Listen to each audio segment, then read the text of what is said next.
আসসালামু আলাইকুম everyone, welcome back to my channel. আজকের পর্বে তৈরি করে দেখাবো আলু ও ডিমের পুর ভরা ভীষণ মজাদার একটি নাস্তা, যেটা খুব সহজেই বাসায় তৈরি করতে পারবেন। নাস্তার ভেতরের পুরটা অনেক বেশি মজার হয়ে থাকে আর উপরটা অনেক বেশি ক্রিস্পি। একবার বাসায় তৈরি করে দেখবেন, ছোট বড় সবাই এটা অনেক বেশি পছন্দ করবে আর অনেক মজা করে খাবে। রেসিপিটি আশা করছি আপনাদের কাছে ভালো লাগবে। যদি ভালো লেগে থাকে তাহলে প্লিজ লাইক দেওয়ার অনুরোধ করছি। নাস্তা তৈরি করার জন্য এখানে মিক্সিং বলে নিয়েছি 2 কাপ পরিমাণে ময়দা। ময়দার পরিবর্তে আটাও নেওয়া যাবে।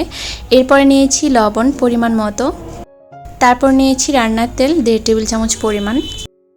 এখন ময়দার সাথে তেল আর লবণটাকে খুব ভালো করে হাত দিয়ে মিশিয়ে নিতে হবে। কিছুক্ষণ মেশানোর পর যখন দেখবেন ময়দাটা এভাবে দলা পেকে যাচ্ছে, তখন বুঝে নেবেন ময়দাটা মেশানো হয়ে গেছে। এরপর রুম টেম্পারেচারে থাকা পানি অল্প অল্প করে দেব আর সফট একটা ডো মেখে নেব। পানিটা একবারে না দিয়ে অল্প অল্প করে দিবেন, তাহলে ডোটা পারফেক্ট হবে। আমার ডোটা মাখিয়ে নেওয়া হয়ে গেছে।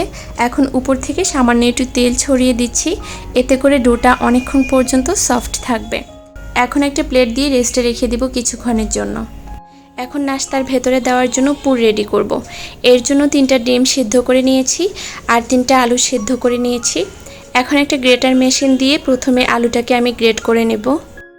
আলুটা সিদ্ধ করে নেওয়ার পর কিছুটা যাতে শক্ত শক্ত ভাব থাকে সেরকমভাবে আলুটাকে সিদ্ধ করতে হবে, আর এতে করে পুরটা অনেকটা ঝরঝরে টাইপের হবে। একইভাবে আমি ডিমটাকেও গ্রেট করে নিয়েছি।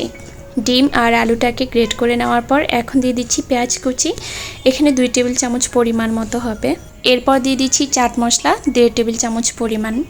এরপর দিয়ে দিচ্ছি টালা জিরের গুঁড়া 1 চা চামচ পরিমাণ। আর দিয়ে দিচ্ছি গরম মশলা গুঁড়া 1 চা চামচ পরিমাণ। এরপর দিয়ে দিচ্ছি স্বাদ মতো লবণ। দিয়ে দিচ্ছি কাঁচামরিচ কুচি, এখানে আমি 2টো কাঁচামরিচ কুচি করে দিয়েছি। দিয়েছি ধনে পাতা কুচি, এটা বিলেতি ধনে পাতা। এখন সবগুলো উপকরণ খুব ভালো করে আলতো হাতে মাখিয়ে নিতে হবে, যাতে করে পুরটা কিছুটা ঝরঝরে থাকে। আগে থেকে যে ডোটা মাখিয়ে রেখেছিলাম, ডোটা এতক্ষণে অনেকটাই সফট হয়ে গিয়েছে। এখন এই ডো থেকে আমি প্রথমে লেচিগুলো কেটে নেব। লেচিগুলো এভাবে কেটে নেওয়ার পর বাটিতে রেখে আবারও ঢেকে রেখে দিতে হবে, এতে করে লেচিগুলো ড্রাই হয়ে যাবে না। এখন আমি ছোট্ট একটা রুটির শেপ দিয়ে নেব। রুটিটা বানিয়ে নেওয়ার পর মাঝখানে পুরগুলো দিয়ে সাইড থেকে এভাবে মুড়িয়ে দিতে হবে। মুড়িয়ে নেওয়ার পর হালকা হাতে নাস্তাগুলোকে চাপ দিয়ে বেলে নিতে হবে, আর এভাবেই কিন্তু নাস্তার শেপগুলো তৈরি হয়ে যাবে। আমি আপনাদের বোঝার সুবিধার্থে আরও একটা দেখিয়ে দিচ্ছি। প্রথমে ছোট্ট একটা রুটি তৈরি করে নিতে হবে। এরপর মাঝখানে পুরগুলো দিয়ে সাইড থেকে এভাবে মুড়িয়ে নিয়ে তারপর আলতো হাতে বেলে নিতে হবে, আর এভাবে করেই সবগুলো নাস্তা আমি তৈরি করে নিয়েছি। এভাবে করে আমি সবগুলো নাস্তা প্রথমে বানিয়ে নিয়েছি। এখন চলে এসেছি নাস্তাগুলো ভাজার জন্য। এর জন্য চুলায় একটা ফ্রাই প্যানে বেশ খানিকটা তেল দিয়েছি। তেলটা গরম হয়ে গেছে। তেলটা গরম হয়ে যাওয়ার পর একে একে নাস্তাগুলো দিয়ে এখন এগুলোকে ভেজে নিতে হবে। আর এ পর্যায়ে চুলা আঁচটা থাকবে মিডিয়াম টু লো ফ্লেমে। কিছুক্ষণ পর পর নাস্তাগুলোকে উল্টে পাল্টে দিতে হবে গোল্ডেন ব্রাউন কালার হয়ে আসা পর্যন্ত।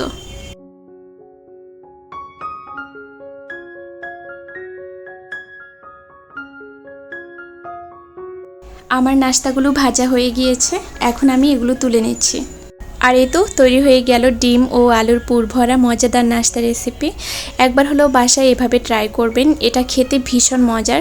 ঘরে থাকা সামান্য কিছু উপকরণ দিয়ে আপনারাও ঝটপট নাস্তাটা তৈরি করে নিতে পারবেন। আশা করছি ছোট বড় সবাই অনেক বেশি পছন্দ করবে। আমার রেসিপিটি যদি ভালো লাগে তাহলে প্লিজ ফ্রেন্ডস অ্যান্ড ফ্যামিলির মাঝে শেয়ার করে দেবেন।